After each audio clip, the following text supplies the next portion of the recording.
Mr. Silent Channel. Please like, share and subscribe. Kabanata 1161 Sobra ka. 1161. Hindi na ito gaanong binuklat, unang pahina lang, at natulala. May theme na nakasulat dito, Street Corner Couple. Pagkatapos, ginamit na pambukas na larawan ang isang larawan sa profile ng isang lalaki na humahalik ng pilit sa isang magandang babae. Pagkatapos ng retoke, ang larawang ito ay talagang masining, ang pangunahing kagandahan ay sapat na maganda, at ang matinding pagmamahal ay mararamdaman sa pamamagitan ng larawan, kaya ito ay partikular na kapansin-pansin. Ang pares na ito ng mga lalaki at babae ay natural na sina Yefan at Ning Zimo na nakuhanan ng larawan sa kalye. Sa simula, nagbiro lang si Yefan at hiniling sa photographer na baguhin ang usapan. Bilang isang resulta, ang larawan ay talagang naipublish sa isang magazine. Nagmamadaling isinara ni Yefan ang magazine at pinagalitan ang photographer sa kanyang puso dahil sa pag-publish ng larawan ng walang pahintulot niya. Gayunpaman, pagkatapos pag-isipan ito ng mabuti, tila siya ang nagkusa na hayaan siyang kumuha ng larawan sa oras na iyon. Nahimik si Yefan saglit. Mukhang huli na para imbestigahan ito ngayon. Ang susi ay ang larawang ito ay tila nagawa ng labis na hindi nasisiyahan si Su Qingzhou. Walang pagpipilian si Yefan kundi ang napahiya, ngumiti siya at sinabing, talaga, hindi ko alam kung sino ang napakakulit. Hehe, masyadong chismis ang ganitong klase ng magazine, ano ang nakakakilig, hehe. Sabi ni Yefan, itinabi ang magazine, nagpapanggap na wala lang, sinimulan niyang subukang baguhin ang paksa. Tumayo siya at gumawa ng isang mangkok ng kanin para sa kanyang sarili, at sinabi, asawa, alam mo ba, pumunta lang ako sa lugar ni Yuner at pinadala si Shilanyu, na tinuruan ng banal na espiritu, dapat mong malaman ang tungkol kay Shilanyu, tama ba? Dapat ay mayroon si Tianya ng kanyang impormasyon. Sabi ni Yefan habang nagsimulang kumain, ngunit tila ayaw ni Su Qingzhou na makipag-usap sa kanya, at kumakain siya para sa kanyang sarili. Nang makitang hindi interesado ang babae na pag-usapan ang tungkol kay Lan Yu, walang pagpipilian si Yefan kundi ang patuloy ng ngumiti. Asawa, alam mo ba na nanalo si Yuner ng Outstanding Contribution Award mula sa International Association for the Protection of Children, at pupunta siya sa Europe para tanggapin ang award. Hehe. Yung babaeng yun, hindi pa daw siya nag-abroad. Tila sa huling pagkakataon na dinala niya siya at si Pangulong Lee sa bansang Magnesio para magpagamot, hindi ito binibilang-bilang pagpunta sa ibang bansa. Bagamat sinabi niyang hindi niya siya masyadong dinala sa ibang bansa, ginawa niya. Well, sa tingin mo. Lalong nahiya si Yefan habang nagsasalita siya, dahil hindi man lang siya pinansin ni Su Qingzhou. Si Zhou Xinjiang sa gilid ay nagtanong, Yefan, sino ang sinasabi mo? Ano ang mananalo? Lolo, hindi mo na siya kailangan pang pansinin, kumain ka pa, putol ni Su Qingzhou. Gustong umiyak ni Yefan, ngunit walang paraan para makipag-usap. Siya ay naging baluktot, ngunit siya ay isang senior, at siya ay walang gaanong sasabihin, kaya hindi siya umimik. Si Tita Jiang ay isang old fritters, kaya hindi niya binalak na makialam sa simula ng laban. At kumain ng tahimik. Pagkatapos ng isang tahimik na hapunan, si Su Qingzhou ay diretsyong naglakad pabalik sa study nang walang anumang balak na kausapin si Yefan. Napakamot si Yefan sa kanyang ulo, sa oras na ito, maaari lamang siyang magkaroon ng mas mabuting saloobin at makipag-usap sa babaeng nagkamali ako. Kaya, kinuha ni Yefan ang magazine, umakyat sa itaas, at kumatok sa pinto ng study. Napaka-busy ko, huwag kang pumasok, naiinip na sabi ni Su Qingzhou. Paano kaya? Hindi ba talaga pumasok si Yefan? Bastos, itinulak ang pinto ng study, at nakangiting sinabi, mahal kong asawa, kaunting oras, may oras pa. Si Su Qingzhou ay nagtatype ng kuman sa keyboard ng computer, itinaas ang kanyang mga mata at malamig na tiningnan ito. Tumingin siya sa lalaki, huminga ng malalim, at padabog na isinara ang laptop. Sandali lang. Napangiti si Yefan. Hindi pa ba sapat ang 1 minuto? Kailangan ba nating mag-usap sa 1 minuto? Ilang araw na akong hindi umuwi, miss na kita. 50 segundo. Malamig na sabi ni Su Qingzhou. Nanigas ang mukha ni Yefan, kaya itinaas niya ang magazine at sinabing, asawa, ang larawang ito ay sa akin at kay Zimo, ngunit hindi ko sinasadyang gamitin ito para galitin ka. Medyo espesyal ang sitwasyon noong araw na iyon, may na-misunderstood ako tungkol kay Zimo. Nagalit siya, tapos ako. Hindi ko ini-expect na ipapadala talaga ng taong kumuha ng picture ang picture namin. Ang mga mata ni Su Qingzhou ay nagpakita kay Han Xing, kinagat niya ang kanyang mga pilak ng ngipin, at sinabing, alam mo ba? Gaano ako kahihiyan kung ang isang taong nakakaalam tungkol sa relasyon namin ng iyong asawa ay nakakita ng larawang ito. Ikaw ay isang romantikong tao, okay lang makipaghalikan sa ibang babae, mainit na halikan sa kalye. Hindi mo ba naisip na ikaw ang bida ng isang idol na drama? Sumimangot si Yefan at sinabing, baka may kumuha ng litratong ito para pagtawanan ka. Sinong matapang? Lilinisin ko siya. Kalimutan mo na, kahit alam ng mga yan, hindi ako maglalakas loob na guluhin ka, ang hari ng impyerno, pero bakit nila ako pinagtatawanan sa likod ko, anong masasabi nila? Natawa si Su Qingzhou sa sarili at sinabi. Na alam din ni Ye Fan na tiyak na magiging kahihiyan ito para kay Su Qingzhou. Taos puso siyang tumango at sinabing, alam kong nagsisisi ako sa iyo, kaya narito ako para aminin ang aking pagkakamali. Asawa. Huwag kang magalit sa akin, magagawa mo ang lahat ng gusto mo, huwag mo akong pansinin. Natapos ang 1 minuto, lumabas ka, wala ako sa mood na makipag-usap sa iyo, sabi ni Su Qingzhou. Ayaw lumabas ng ganito ni Ye Fan, kaya naglakad siya papunta sa gilid ni Su Qingzhou. Inabot at hinawakan ang mabangong balikat ng babae, gustong ibaba ang kanyang ulo at halikan siya. Xiaoshu, alam kong mali ako, miss na kita ngayon. Umalis ka na. Ganap na inis si Su Qingzhou sa ginawa ng lalaki, itinulak niya ito, tumayo at umatras ng 2 hakbang, isang bakas ng ambon ang tumaas sa mga mata ng tubig. Anong tingin mo sa akin? Isang batang babae na walang maintindihan. Akala mo kung hahalikan mo ako at yakapin ng ganito, wala akong pakialam sa kahit ano.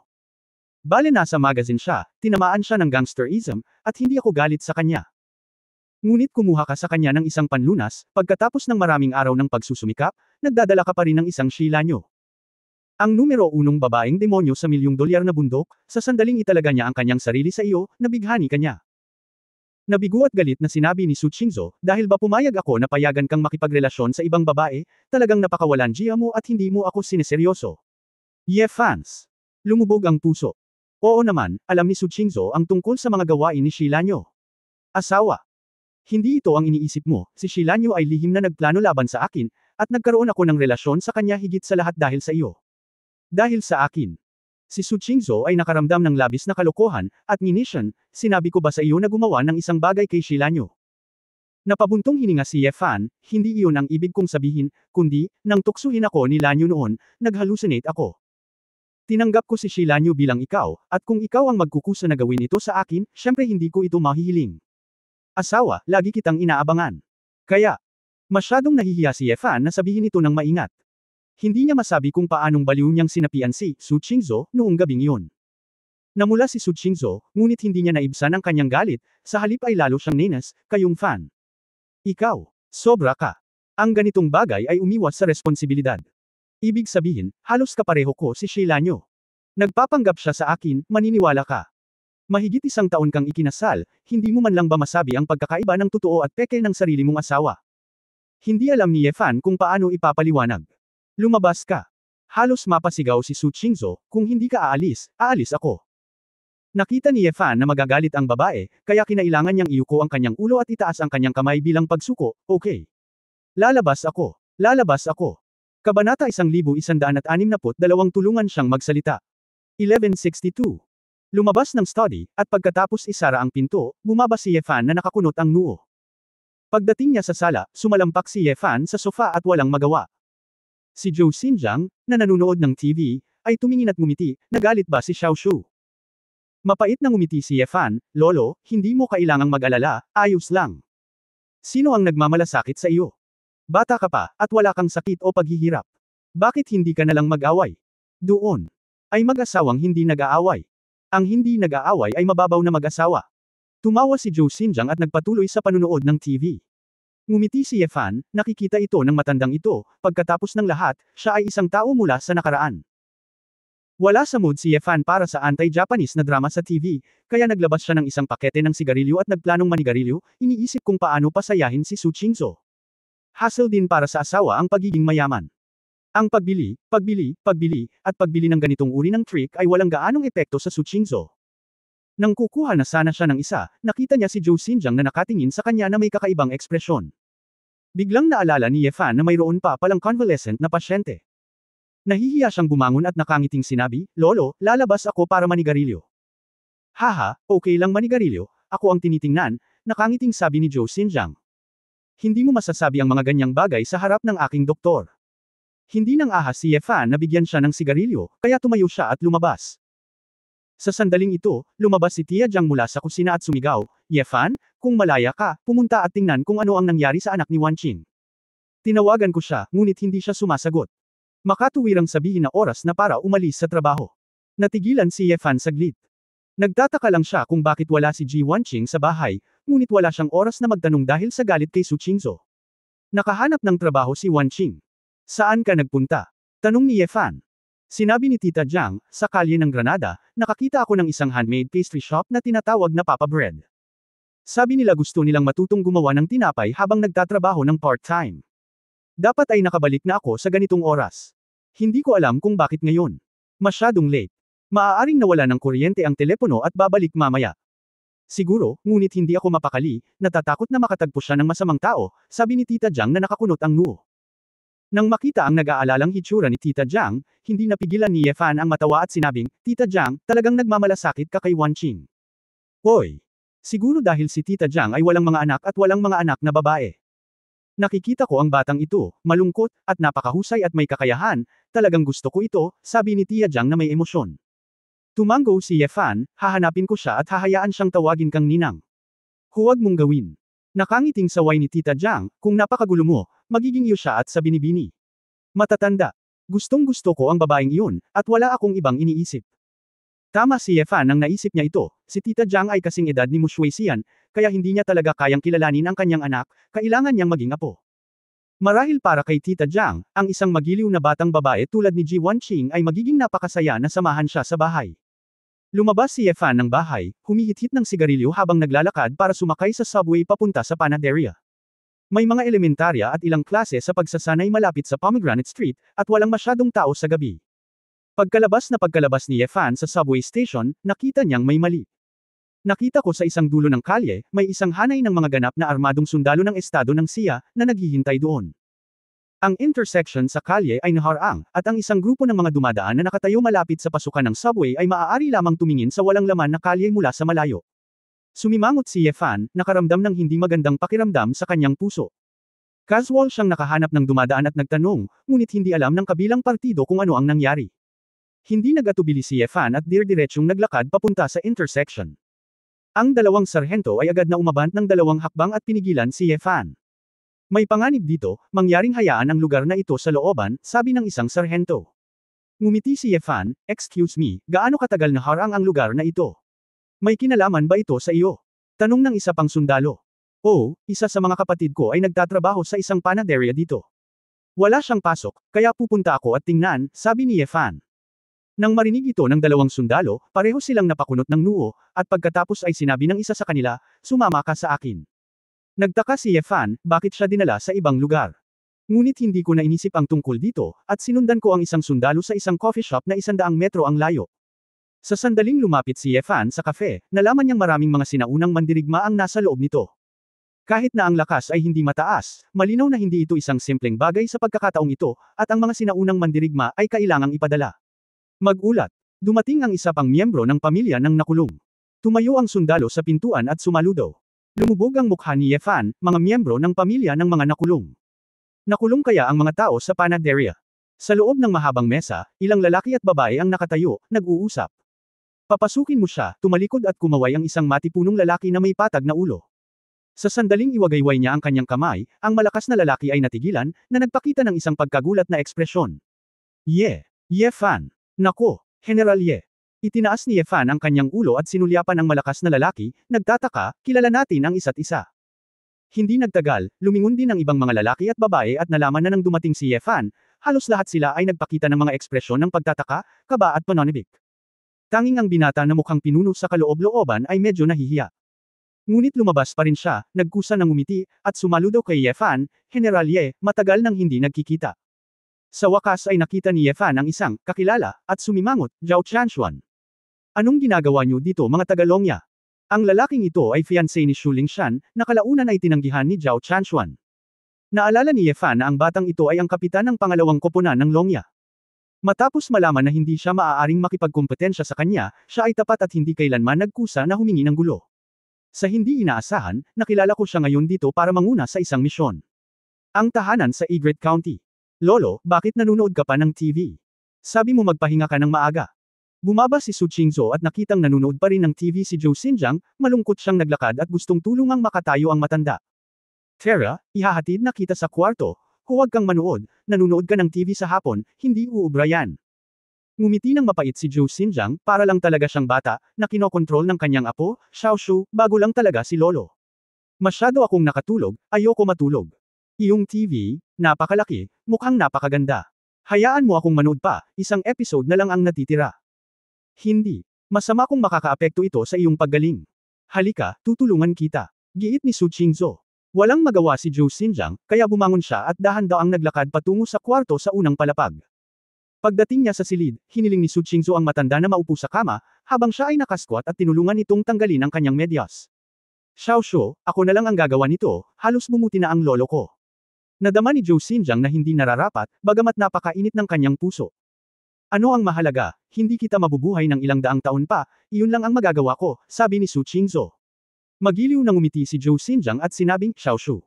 Hindi ang lolo ko ang tumutulong kay Ye Fan, may ilang bagay, halos sapat na, hindi na kailangang maging masyadong matigas. Narinig ito ni Su Qingzhou, na tumutulong sa matanda na ayusin ang temperatura ng aircon, napakunot ang noo niya, lumingon at malungkot na sinabi, totoo bang hiniling kanyang kausapin mo siya?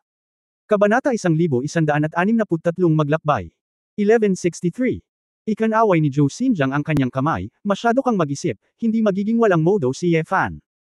Lumingon si Su Qingzhou at sinabing, Lolo, dapat kang magpahinga ng maaga. Hindi mo alam ang lahat tungkol sa akin at sa kanya. Ako mismo ang mag-iisip nito. Ano pa ang maaaring mangyari sa pagitan ng mag-asawa? Maaari bang magkaroon ng anumang away sa pagitan natin? Umiling si Zhou Xinjiang na may damdamin, bata ka pa, kaya kung magkakasundo ka, huwag mong sayangin ang iyong oras sa mga walang kabuluhang bagay. Ngayon kayong mga kabataan, iba talaga sa ating mga matatanda. Nag-aaway kayo at naghihiwalay paminsan-minsan, ginagawang laro ng bata ang kasal. Hindi ko lang maisip kung ang dalawang tao ay nagmamahalan, bakit kailangan nila ang isa't isa. Masakit, hindi mo ba masabi ng maayos, oy? Sinabi ni Su Qingzhou na may pag-aalinlangan sa kanyang mga mata, Lolo, noong nabubuhay pa si Lola, hindi ba kayo nag-away sa kanya, wala ba kayong anumang mga salungatan? Ang away sa pagitan ng mag-asawa ay walang kinalaman sa edad. Tayo na. Napabuntong hininga si Zhou Xinjiang, noong tayo ay bata pa, ang ating kalagayan sa pamumuhay ay hindi kasing ganda mo ngayon. Noong mga panahong iyon, kapag napunit ang mga damit at pantalon, inayos namin ito. Kung nasira ang radyo at fan, sinubukan naming palitan ang mga pyesa para ayusin ito. Ngayon kayong ang mga damit ay pinapalitan buwan-buwan, kahit na araw-araw ng linggo, at ang isang mobile phone na nagkakahalaga ng libu-libong dolyar ay maaaring palitan sa sandaling palitan mo ito. Marahil para sa inyong maliliit na bata, ang pag-ibig, at pag-aasawa ay mabilis na nagsisimula. Mga bagay na mabilis magtatapos, kaya madalas hindi mo alam kung paano ito pahalagahan. Nahulog sa malalim na pag-iisip si Su Qingzhou, tila may kabuluhan ng mga salita ng matanda. Sinabi ni Zhou Xinjiang na may bahagyang ngiti, kami ng aking lola, kahit paano. Grabe nag-away kami, we would at most have a few words and it would be over. Dahil alam kong hindi madali para sa dalawa na magkaroon ng tadhana na magkasama, at pareho silang maingat. Si Ye Fan ay nakasimangot tulad mo, at mayroon kang napakalamig na mukha, na para bang mayroon kang matinding puot. Kinagat ni Su Qingzhou ang kanyang pang-ibabang labi, siguro ito ay isang bagay ng pagkatao. Ngunit si Ye Fan ay talagang napakalayo sa pagkakataong ito, at ako ay talagang galit. Alam kong may ginawa siyang labis na pagsisisi para sa iyo, kaya ano? Dapat mong parusahan siya, dapat mong pag-alitan at bugbugin, huwag maging malabo, ngunit huwag mong saktan ang iyong damdamin, maliban kung wala ka talagang planong makipagtalik sa kanya, sabi ni Zhou Xinjiang. Tumango si Su Qingzhou, kinagat ang kanyang mga labi at ngumiti, alam ko lolo, dapat kang magpahinga ng maaga, at pagbalik niya, tuturuan ko siya ng magandang leksyon. Isang coffee shop sa Pomegranate Street. Nang makita ni Zhao Chanshuan si Ye Fan na papasok, tila napigilan siya. General Ye, ilang tao ang mayroon ka sa kalyeng ito? Tanong ni Zhao Chanshuan.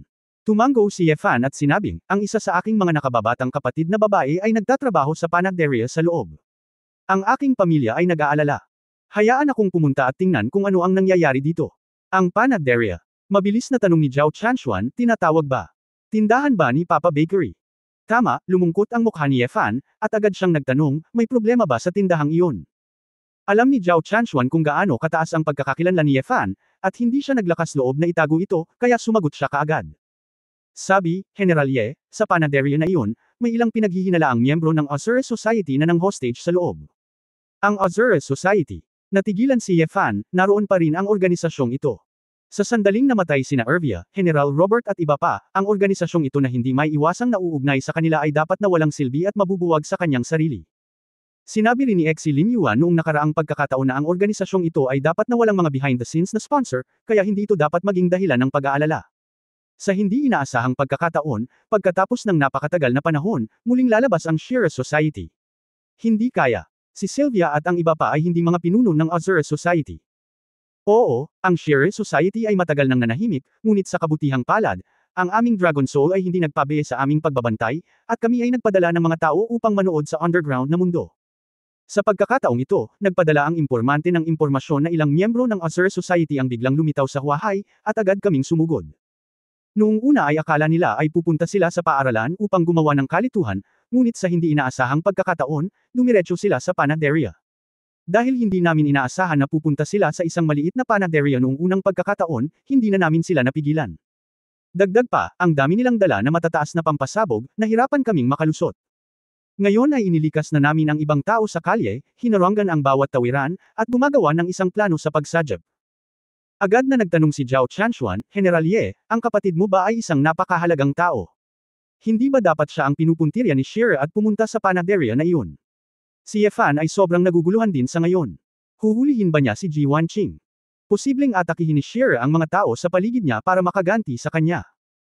Lahat ng iba ay may proteksyon ng pumatay kay Buffalo, o may kakayahan silang protektahan ang kanilang sarili, ngunit si Ji Wanqing, na hindi magaling sa sinaunang martial arts, ay nag-iisa. Kung alam ko ng mas maaga, dapat akong magpadala ng isang tao upang protektahan si Ji Wanqing ng palihim, o hayaan akong pinadala ni Su Qingzhou ang mga tao ni Tianyan upang tingnan ito. Tiyak na malalaman ni Tianyan ang mga pangunahing paggalaw ng Shearer Society, ngunit para kay Tianyan, hindi mahalaga ang Shearer Society. Kahit na mayroong ilang sitwasyon, hindi ito iuulat kay Su Qingzhou maliban kung ito ay kasangkot. Kay Su Qingzhou, o si Su Qingzhou mismo ay nag-aalala. Kung hindi, syempre hindi magiging interesado si Tianyan sa ilang ordinaryong gangster. Sa sitwasyong tulad ngayon, ipinadala lamang ni Long Han ang pangalawang pangkat ng Longya upang mamuno. Ito ay makikita na, ito ay hindi masyadong mahalaga sa Dragon Soul. Ang mga miyembrong ito ng Shearer Society ay natuklasan at na-block, at mayroon lamang dalawang resulta na dapat sundin. Alinman sa hulihin at iligtas ang mga hostage, o pareho ang mga mamamatay tao at ang mga hostage ay mamatay. Ang Dragon Soul ay ganap na imposible, upang mailigtas ang mga hostage, ang mga miyembrong ito ng Azure Society ay pinalaya. Kung tungkol sa pagsabog o kung ano, ang mga ulat ng media ng balita ay maaaring ganap na lokohin ang nakaraan. Nag-isip sandali si Ye Fan, pagkatapos ay sinabi, hindi ako sigurado kung pinuntirya nila ang kapatid ko. Dahil hindi sila direktang pumatay ng tao, nangangahulugan ito na may hinala ng kidnapping. Ngayon, nakaisip ka na ba ng plano sa pagsajeb? Napalunok si Zhao Chanshuan at sinabing, maghahanap tayo ng mga negosyador sa sandaling ito, para maunawaan muna ang kanilang sitwasyon, subukang kumbansihin muna sila, kahit na antalahin ang oras. Sumimangot si Ye Fan, napakahirap, dahil sasali tayo sa The Shearer Club ay hindi isang taong marunong makipag-ayos at makipag-usap. Hindi mo na kailangang magtrabaho ng gusto, papasok ako at mamasyal. Ikaw, gusto mong pumasok. Kinakabahang sinabi ni Zhao Chanshuan, General Ye, ang iyong kasalukuyang katayuan ay hindi na tulad ng dati. Kung may mali, hindi namin ito maipaliwanag sa superior. Hindi napigilan ni Ye Fan na matuwa, Zhao Chanshuan, kinakausap mo ako noon, ngunit hindi ka gaanong magalang. Ngayon general ka na, at hindi kita bibigyan ng promosyon, paano ka? Namula ang mukha ni Zhao Chanshuan, at awkward siyang yumuko, noon, may mga mata ako at hindi ko alam ang bundok tay. Lubos akong nagpapasalamat kay General Ye sa pagbaliwala sa kanyang mga nakaraang hinala. Ye. Itataas na sana ni Zhao Chanshuan ang kanyang ulo para magsabi ng isang bagay, ngunit nalaman niyang matagal nang nawala si Ye Fan. Tao. Tumingin si Zhao Chanshuan sa paligid na parang nakakita ng multo na buhay. Ang mga miyembro ng pangalawang pangkat ng Longya sa likod nila ay namutla. Captain, siya. Wala na siya, lumunok ang malaking flat-headed na lalaki na si Tai Xiong at sinabi sa nanginginig na boses, masyadong mabilis. Bigla na lang nawala. Kabanata 1164 na paboran mo ako. 1164. Walang oras si Ye Fan para makinig sa pambabula ni Zhao Chanshuan. Paglabas na pagkalabas niya ng kafe, diretso siyang tumalon sa isang tatlong palapag na gusali na parang anino. Pagkatapos ng ilang talon, nakarating na siya sa building sa tapat ng bakery. Sa madilim na gabi, walang makakakita ng malinaw sa figure ni Ye Fan, na mas maginhawa. Sa katunayan, sa kasalukuyang lakas ni Ye Fan, gusto niyang magtago, at hindi alam ng maraming tao ang kanyang kinaroroonan. Nakatayo sa taas ng building at nakatingin sa bintana ng Napapa Bakery, walang tao sa loob. Malinaw, ang mga Azure gangster na ito ay natatakot din sa mga sniper o kung ano sa labas. Gayunpaman, naramdaman ni Ye Fan na may mga bandido pa rin na nagbabantay sa pinto. Si Ye Fan ay masyadong tamad na mag-isip tungkol sa anumang mga plano. Tumalon siya pababa, tumalon sa pintuan ng Panaderia, at pumasok. Huwag kang gumalaw.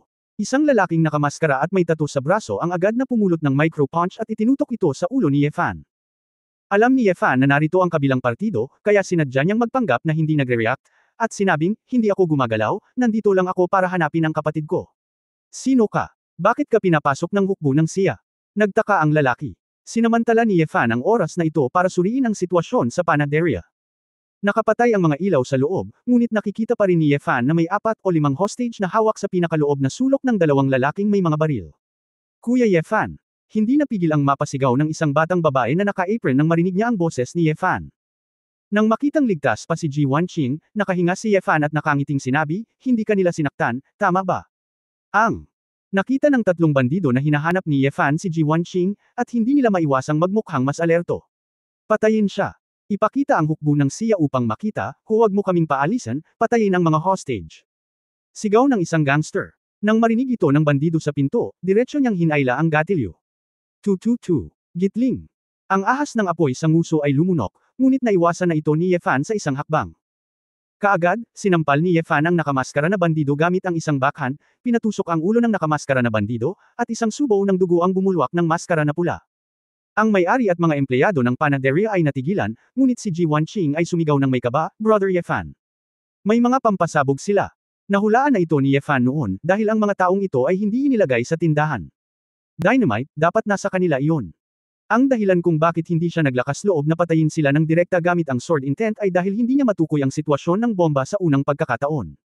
Ngayong alam na niya kung nasaan ang bomba, sumugod na si Yefan sa harap ng 2 natitirang gangster, hinawakan silang 2 sa isang kamay, at malakas na tumalikod sa isa, nagmamadaling lumabas. Mabilis namang tumugon ang 2 gangster. Matapos matuklasan ang lakas ni Yefan, binalak nilang mapahamak ng magkasama, ngunit direktang hinayla nila ang fuse.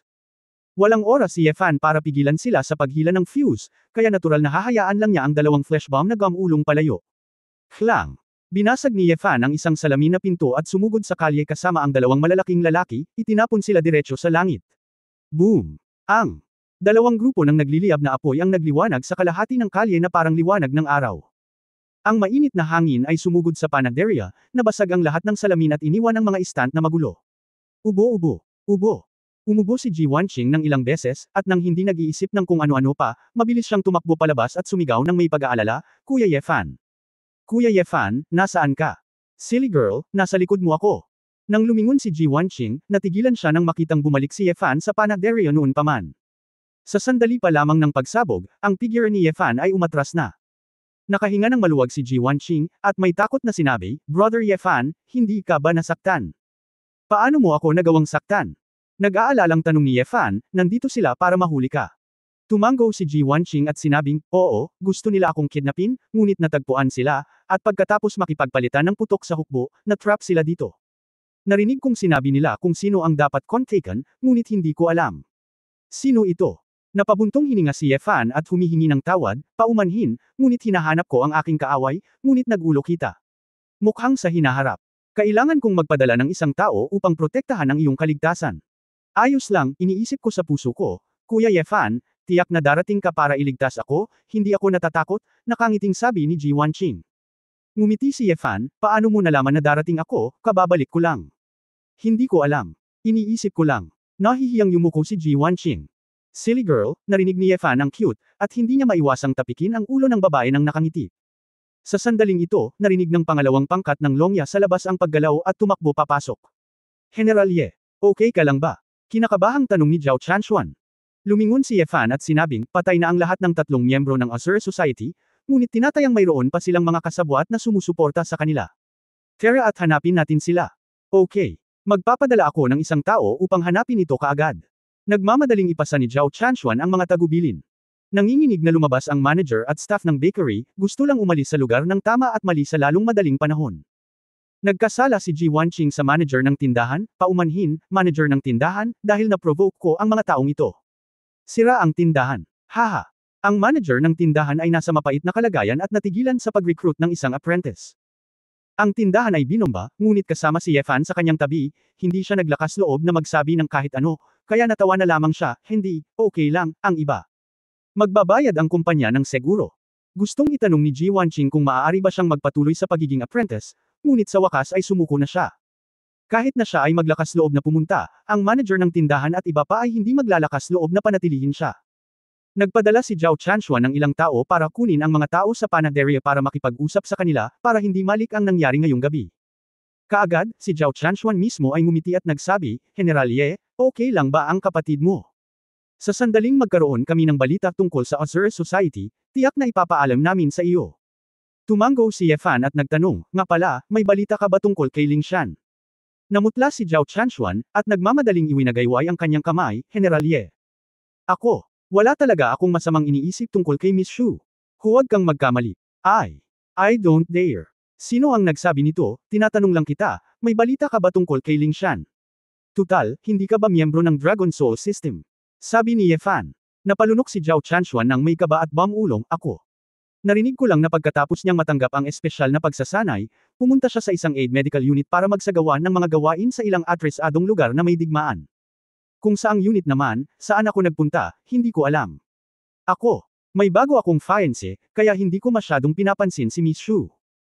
Saglit na napabuntong hininga si Ye Fan, tila ayaw pa ring bumalik ni Shu Lingshan, ngunit dahil may gusto siyang gawin hindi nararapat na hanapin siya ng sapilitan at ibalik siya.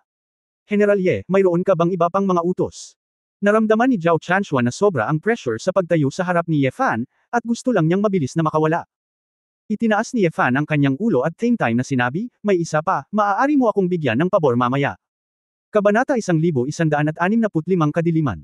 1165. Ang nerbiyos ni Zhao Chanshuan ay natense, at nakangiting sinabi niya, General Ye, mayroon kang mahusay na kapangyarihan, kailangan mo akong tulungan ka sa anumang bagay. Kung mayroon ka, magtanong lang. Siya ay miyembro din ng sistema. Kahit na anak siya ng isang sikat na pamilya, hindi siya malabo pagdating sa paghampas ng kabayo. Sinabi ni Ye Fan, ang manager ng panaderia na pinuntahan mo ngayon, pagkatapos mong makipag-usap sa kanya, humanap ng lugar para sa kanya at hilingin sa kanya na ipagluto ako ng isang kahon ng sariwang strawberry-flavored na donut, at gagawin ko ito ngayong gabi. Gusto. Naghinala si Zhao Chanshuan na mali ang narinig niya, ano ang tawag dito? Nataranta rin si Ji Wanqing, hindi niya alam kung ano ang gustong gawin ni Ye Fan, kumain ng donut sa gabi. Ang kawawang manager ng tindahan, nakakaranas lang ng near-death experience, ay gusto pa rin gumawa ng mga dessert. Sumimangot si Ye Fan at sinabing, bakit, hindi mo magawa? Hindi. Nagmamadaling sumaludo si Zhao Chanshuan, ipinapangako ko na gagawin ko ito. Ngunit, ang panaderia na ito ay sumabog, saan ako makakagawa ng mga donut? Hindi ka ba nag-iisip ng paraan sa iyong sarili? Ang kwanhuahay lang ang panaderia. Nagturo ng leksyon si Ye Fan. Hindi na nang ahas si Zhao Chanshuan na magtanong pa, paulit-ulit siyang pumayag, tumalikod at tumakbo para magayos. Tanong ni Ji Wanqing na may pagdududa, Brother Ye Fan, gusto mo bang kumain ng strawberry donuts? Mapait na ngumiti si Ye Fan at sinabing, hindi sa gusto ko ito, ang kapatid mong si Qingzhou ang may gusto nito. Nagalit ako sa kanya at gusto kong gumawa ng gulo. Nag-order ng masarap na mainit na donut para sa kanya, kahit na hindi nito mapawi ang kanyang galit, at least dapat maging tapat ka sa iyong ugali. Sa puntong ito, wala nang mabibaylang donut si Ye Fan. Nakasalubong niya ang isang panadero na nagbukas ng panaderia. Nadama ni Ye Fan na mas mabuting hayaan ang isang tao na gumawa ngayon at ibalik ito sa Su Qingzhou. Natigilan si Ji Wanqing, na may kaunting inggit sa kanyang mga mata, hindi nakakagulat na maraming kapatid na babae ang tulad ni Brother Ye Fan, alam mo talaga kung paano pasayahin ang mga babae. Sa oras na ito, may isip mo pa ring hilingin sa manager ng tindahan na gumawa ng mga donut. Nahihiya namang napakamot ng ulo si Ye Fan, meron ba? Totoong palagi kung pinapagalitan ang asawa ko, hehe. Oo, tingnan mo si Sister Ling, kusa siyang pumunta kay Ye para hintayin ka, at hindi ka nakipag-away o nakipag-away sa iyo, ibig sabihin mahal na mahal ka niya. Sabi ni Ji Wanqing. Narinig muli ni Ye Fan ang mga salitang Ling Yue, at medyo nahihiya. Hindi siya masyadong makapag-isip kung paano niya haharapin si Ling Yue, kasama rito ang relasyon niya sa clan, relasyon niya sa pamilya Ye, at syempre ang relasyon niya kay Su Qingzhou. Bumantong hininga si Ye Fan, tahimik na nagsindi ng sigarilyo, at sinabing, pumunta ka sa cafe doon, hintayin ang mga donut, at pagkatapos ay umuwi ka na. Kunlun, Ye Clan. Mataas ang altitude dito, huli na ang paglubog ng araw, at padilim na lang. Sa kusina, isang grupo ng mga nagtatrabahong tagapaglingkod, mga tiyuhin at mga tiyahin, ay nagtipon sa paligid, nakatingin sa isang babae, na nakasquat doon, hinahawakan ang isang malaking ahas ng cauliflower gamit ang kanilang mga kamay. Miss Ling, gawin na natin, ito. Masyadong nakakahiya para sa iyo, nag-aatubili na sabi ng isang matandang babae. Si Ling Yue ay nakasuot ng apron at guwantes, ngunit nanginginig pa rin ang kanyang mga kamay. Dahan-dahan niyang binalatan ang balat ng ahas mula sa karne ng ahas. Hindi siya masyadong sanay, kaya mabagal niyang binalatan ito. Hindi, ayos lang, tita, hiniling sa akin ni Lolo Wuzhen na mag-aral ng mabuti, kailangan kong gawin ito sa sarili ko, pilit na ngumiti si Ling Yue. Sa oras na ito, itinulak niya ng kaunti ang lakas, at isang bakas ng dugo ang tumalsik sa kanyang mukha mula sa sinturon ng ahas. Oo. Gusto ni Ling Yue na panasan ito gamit ang kanyang mga kamay, ngunit nalaman niyang may dugo sa kanyang mga kamay, kaya kailangan niyang panasan ito gamit ang kanyang manggas, ngunit may amoy pa rin siyang dugo. Oh, hindi alam ng may-ari ng bahay kung ano ang iisipin, bakit kailangan mong hayaang matutong magluto ang magiging binibini. Ang susi ay ang matutong magluto. Kung hindi mo alam kung paano ito gawin, pupunta ka sa lupa upang magtanim ng mga gulay, o papatayin mo ang mga manok at isda. Ngayon ay isang magandang araw, at sisimulan kong pumatay ng mga ahas. Sa gayong mesla ng mga kamay, dapat silang tumugtog ng piano, magsulat, at magberda, paano nila magagawa ang gayong magaspang na gawain. Isang grupo ng mga tagapaglingkod ang nakaramdam ng kawalan ng kakayahan at awa para kay Ling Yue, ngunit walang sinuman ang maaaring makagambala sa mga tagubilin ng Diyos ng digmaan. Nang marinig ni Ling Yue ang mga salitang ito, natural siyang kinabahan. Bago siya dumating, paano niya nalaman na ang Valkyrie na ito, na yumanig sa mundo sa daan-daang taon, ay naging isang super foodie. Bukod sa taniman ng gulay, kusina, o palengke o pangangaso, hindi ko alam kung kailan siya nag-practice ng martial arts. Hindi kaya sa tingin ng Diyos ng martial arts na siya ay napakalakas, at hindi na niya kailangang magsanay ng martial arts. Sa simula, nang makita ni Yewuya si Ling Yue, siya ay naging masigasig, at humingi ng init, kaya siya ay inayos na manirahan sa isang independenteng maliit na ospital at inalagaan siya ng mabuti. Ngunit hindi nagtagal, sinimulan siyang ilibot ni Yewuya upang bumili ng mga sangkap, at pagkatapos ay sinabi niya na tuturuan niya siya kung paano magluto ng masasarap na pagkain, upang siya ay maging isang banal na ginang sa hinaharap at maakit ang puso ng kanyang apo. Hindi alam ni Ling Yue kung siya ay isang mabuting asawa at isang mabuting ina, ngunit hindi niya naisip ang pagiging isang tagapagluto. Ngunit sa harap ng Diyos ng digmaan na kailangang lumuhod kahit na nakita niya ang kanyang lolo, ano pa ang masasabi ni Ling Yue?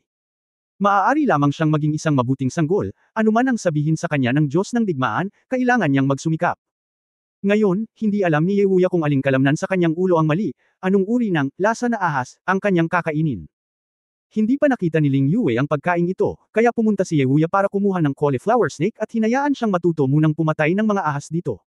Nakaramdam ng hinanakit si Ling Yue, ngunit wala siyang pagpipilian kundi ang pumatay ng mga ahas dito habang hinihiling ang mga hakbang.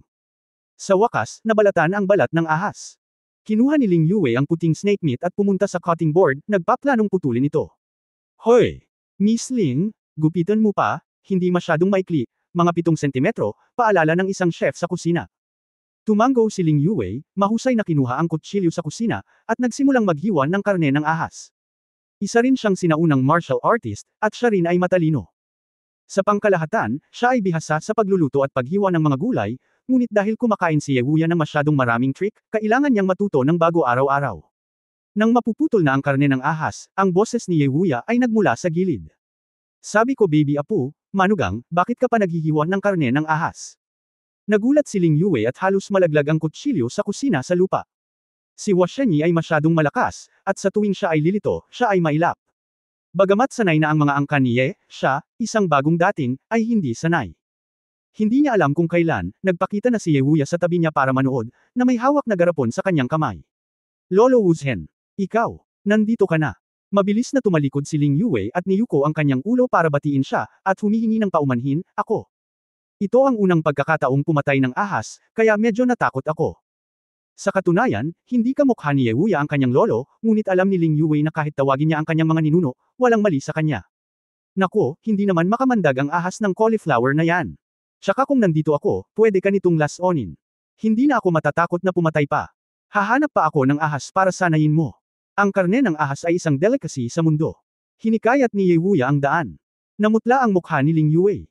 Bago siya dumating sa pamilya ni Ye, naisip niya na baka pagtawanan siya, o baka malungkot siya at mag-isa, o baka hindi siya papansinin at hamakin.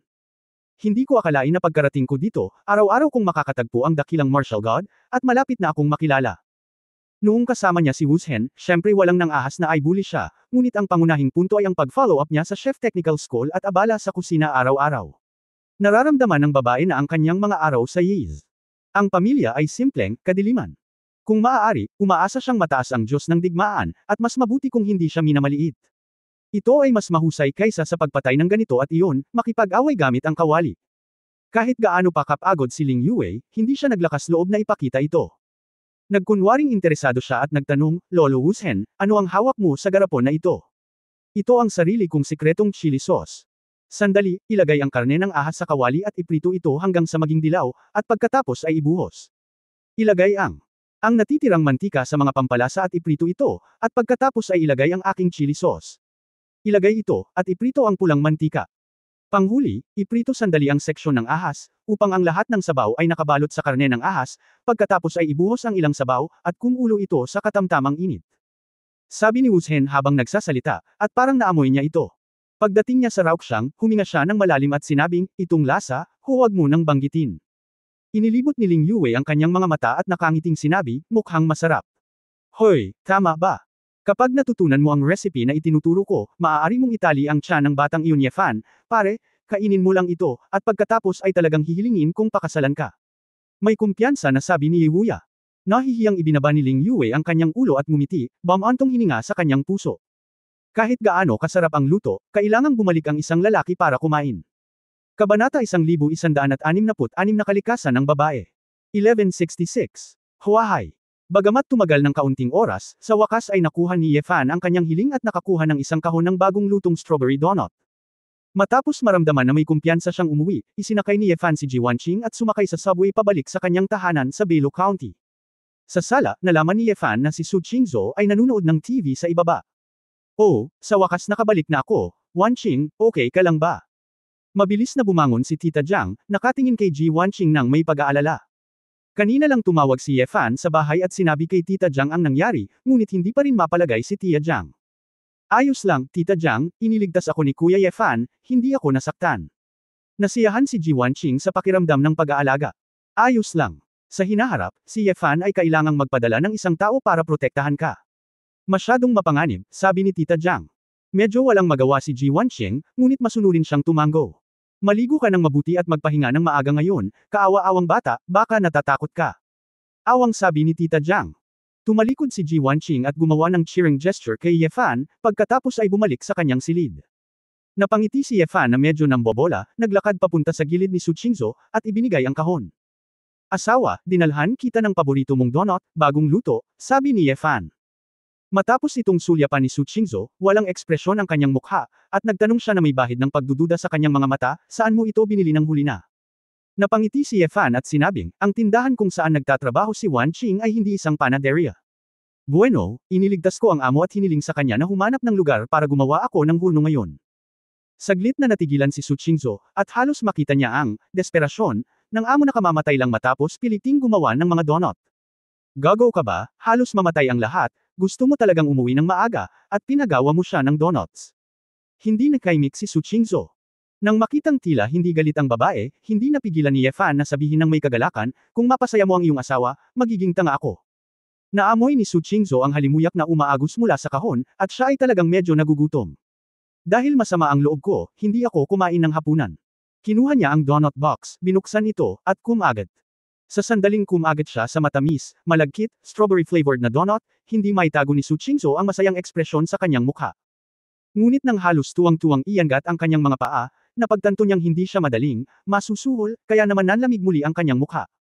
Huwag mong isipin na kung bibilhan mo ako ng isang kahon ng donut, tapos na ang usapin, galit pa rin ako. Isang malamig na tingin ang ibinigay ni Su Qingzhou sa lalaki. Mapait na ngumiti si Yefan, alam na hindi ito ganoon kadali, bumantong hininga, at ulong, si Yingying talaga. Bakit ko ipapakita sa iyo ang magazine, ito ay magdadagdag sa iyo. Kung hindi dahil sa senior sister, gagawin ko paano natin makokontrol ang magazine na iyon sa oras. Hindi ba natin kailangang hintayin na malaman ito ng mga taga-Huhay at Guangxia? Umiling si Su Qingzhou at sinabing, hindi maaaring maglaman ng apoy ang papel, kapaki-pakinabang bang itago ang iyong mga tainga at magnakaw ng mga kampana. Natigilan si Yefan. Kontrolin ito. Asawa, paano mo nakokontrol ang magazine na iyon? Sinabi ni Su Qingzhou, bumili ako ng Yule Fashion Magazine mula sa Yule Group, at lahat ng magazine sa isyong ito ay na-withdraw. Natigilan ang ekspresyon ni Yefan, bumili ka ng magazine. Hindi nasisiyahang sinabi ni Su Qingzhou, hindi ba ikaw ang lahat? Kung hindi, bakit ko bibilhin ang magazine na iyon, at hindi ako kikita? Ang aming Splendid Group ay mayroon ng sariling fashion magazine. Kailangang magbuntong hininga si Yefan, ang babaeng ito ay talagang mayaman at kusa. Asawa, magkano ang nagastos mo sa magazine na iyon? Umupo si Yefan at nagtanong. Su Qingzhou ay muling kumagat ng donut, at malabong sinabi, ang magazine. ay nasa recession ngayon, at ang magazine na ito ay pangunahing ipinamamahagi sa Timog Silangang rehiyon. Binili ko ito sa halagang 200 milyon. 2 bilyon. Medyo nakakagulat mang sabihin, pero wala talaga sa babae. Tumango si Yefan, akin ang pera na ito, hihilingin ko kay Sally na magpadala ng 200 milyon sa account ng iyong asawa. Sabi ni Yefan, kinuha ang kanyang mobile phone, at nagsimulang magpadala ng mga mensahe kay Sally. Nilunok ni Su Qingzhou ang donut, kumislap ang kanyang mga mata, at sinabing, talagang tinawag mo ako. Talaga, bakit ako nagsinungaling sa'yo? Nagtataka si Yefan. Itinikom ni Su Qingzhou ang kanyang mapupulang labi at sinabing, mukhang hindi mo pa ako binigyan ng ganoon kalaking pera. Hindi nakaimik si Yefan, silly wife, ang singsing sa kamay mo, at ang portrait mo, na hindi mahalagang bagay. Maraming sikat na brand na binigay ko sa iyo. Ngunit hindi mo ako binigyan ng pera. Ang iba ay gawa ng mga lalaki at ginagastos ng mga babae. Ginagastos mo pa rin ang aking pera, at hindi kita maibibigay sa akin. Kinuha ko ito at ibinenta, sabi ni Su Qingzhou. Nagtaka si Yefan, asawa, napakayaman mo na, gusto mo bang bigyan kita ng pera? Hindi ba't iba iyan? Siyempre, mabuti para sa akin na kumita ng pera, ngunit gusto ko rin na bigyan ako ng isang asawa ng baon. 11, dobleng 12, isang lalaki ang magbibigay ng laman ng shopping cart para sa akin, hindi ba't napakaganda? Sabi ni Su Qingzhou na inaabangan ito. Hindi alam ni Yefan kung matatawa o maiiyak, ang babaeng ito ay hindi man lang marunong mag-order ng takeout noon, ngunit medyo pamilyar siya sa online shopping. Kung tutusin, likas na sa babae ang bumili at bumili. Kung bibigyan kita ng baon at tutulungan kang walang laman ng shopping cart, hindi ka magagalit sa akin, Mrs. Tanong ni Yefan. Dumampot si Su Qingzhou ng isa pang donut, kumagat, nag-isip sandali, at sinabing, basta pangako mo sa akin na hindi magiging halimbawa, ililibre kita sa pagkakataong ito. Tinapik ni Yefan ang kanyang hita. Okay. Ayan. Simula ngayon, asawa ko, shopping cart mo, at baon mo, ako na ang bahala sa lahat. Noon lang nagkaroon ng ngiti si Su Qingzhou sa gilid ng kanyang bibig, malapit na. Nagtataka si Yefan, gayunpaman, asawa ko, hindi ba binibili ni Tita Jiang ang lahat ng mga bagay na binibili natin sa bahay? Mukhang wala kang kulang. Ano ang karaniwan mong binibili online? Karaniwan akong bumibili ng isang bagay na magagamit mo sa trabaho, o isang bagay na sa tingin mo ay maganda. Sabi ni Su Qingzhou, kinuha ang kanyang telepono, binuksan ang shopping app, binuksan ang pahina ng shopping cart, at iniabot ito kay Yefan. Ito ay magiging Kixi Festival sa loob ng ilang araw. Ito ang Kixi Festival na regalo na gusto ko, mangyaring tulungan akong i-clear ito, sabi ni Su Qingzhou. Tiningnan ni Yefan ang kanyang mobile phone, at agad na naghinala na mali ang nabasa niya. Pumikit siya ng mariin bago kinumpirma na hindi siya nasilaw. Gulfstream G450 business jet, Agusta o 139 na helicopter, Rodman Lockery double-decker yacht, nakaramdam si Yefan ng kaunting isang sakit ng ulo, tinitingnan ang presyo sa ilalim ng shopping cart, higit sa 200 milyong siya pambansang pera, siya ay kumbinsido na ito ay hindi isang modelo, ngunit isang tunay na eroplano at yate. Asawa, bumibili ka ba ng mga eroplano at yate online? Si Yefan ay malapit ng umiyak. Ni hindi niya alam na ang online shopping ay maaaring makabili ng mga ito ng direkta. Aba, hindi mo kailangan ng ganoong kalaking pera. Binili ko ito para sa gamit sa opisina, at ginamit ko rin ito para mag-entertain at kumuha ng mga VIP. Mayroon na akong 3 eroplano. Casual na sabi ni Su Qingzhou. Ibinaba ni Yefan ang telepono, pinagsalikop ang kanyang mga kamay, at same time na sinabi, asawa, kailangan kong makipag-usap sa iyo tungkol sa Azure Society, maaari ka bang magpadala ng isang tao mula sa Heaven's Eye upang malaman kung sino ang Azure King ng Azure Society? Maaari mo ba akong tulungang alisin ang laman ng shopping cart? Galit na tanong ni Su Qingzhou, gusto talaga ng lalaki na ibahin ang usapan. Napangiti si Yefan na nahihiya, clear. Ngayong gabi, hahayaan kong magbayad si Sally mamaya. Iyon ay halos pareho. Gusto mo bang suriin ko si Shire? Oo, ngunit ang aking kapatid na lalaki ang mag-areglo ng account. Ganoon din sa mag-asawa. Sa hinaharap, kung humingi ka sa akin ng seryosong impormasyon, sisingilan kita ayon sa presyo ng impormasyon ng Tianyan, at bibigyan kita ng 20% na diskwento sa presyo ng pagmamahalan ng mag-asawa, sabi ni Su Qingzhou. Nabulunan ng laway si Yefan at marahas na umubo. Bagamat alam din niya na hindi talaga masisiraan ng loob si Su Qingzhou dahil sa pera, tiyak na may iba pang mga dahilan kung bakit nawala ang galit ng babae. Gayunpaman, dumudugo ako ng husto ngayong gabi, at ang daan-daang milyon ay nawala na lang. By the way, husband, free ka ba bukas? Bakit hindi ka lumabas? Tanong ni Su Qingzhou na parang may naaalala. Kabanata 1167 Water Monster. 1167. Nilalayo ni Yefan na pag-aralan ang impormasyong ibinigay ni Chu Yunyao at ang mga pagsasanay na nakuha mula sa kwebo ng ahas sa bahay. Kaya walang pag-aalinlangan siyang tumango, at sinabing, oo, may gusto akong pag-aralan sa bahay, Mrs., may gagawin ka ba? Actually wala, bukas may Victoria's Secret Fashion Show, sa Huahay Art Center, simula 10 ng umaga.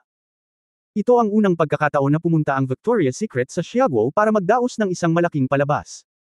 Ito ay isang pangunahing kaganapan para sa pagpapalitan sa pagitan ng industriya ng fashion ng Xiaguo at ng pandaigdigang industriya ng fashion, kaya maraming mga kilalang tao at mayayamang tao sa bansa ang pupunta rito. Kasi, ang aming Splendid Group ay nakipagtulungan sa ilang kumpanya ng industriya ng fashion, kaya nakakuha ako ng 2 imbitasyon. Gusto kong ibigay ang isa sa aking senior, ngunit bumalik ka. Kung libre ka, sumama ka sa akin para makita ito. Nang marinig ni Yefan na ito ay isang fashion show, medyo hindi siya interesado, ngunit kailangan pa rin niyang maging mas aktibo kapag sinasamahan niya ang kanyang asawa sa palabas. Sige, Mrs., sabihin mo lang gusto mong makipag-date sa akin, matagal na tayong hindi tumatambay, hehe, nakangiting sabi ni Yefan. Sinong makikipag-date sa iyo, sabihin mo lang kung ayaw mong sumama.